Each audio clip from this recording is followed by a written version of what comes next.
হাইকোর্টের নির্দেশ মেনে 1000 সনাতনী হিন্দুদেরকে নিয়ে তমলুকে মিছিল করলেন বিরোধী দলনেতা শুভেন্দু অধিকারী। তমলুকের রাজবাড়ী ময়দান থেকে শহর পরিক্রমা করে মিছিল শেষ হয় তমলুকের হাসপাতাল মোড়ে।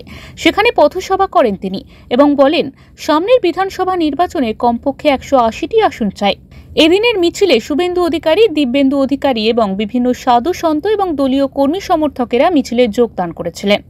পুলিশ আর জিহাদি মিলেমিশে একাকার হয়ে গেছে, তাই আমরা আজকে পুলিশ মন্ত্রী মমতা ব্যানার্জির বিরুদ্ধে আজকে আমাদের এই মিছিল।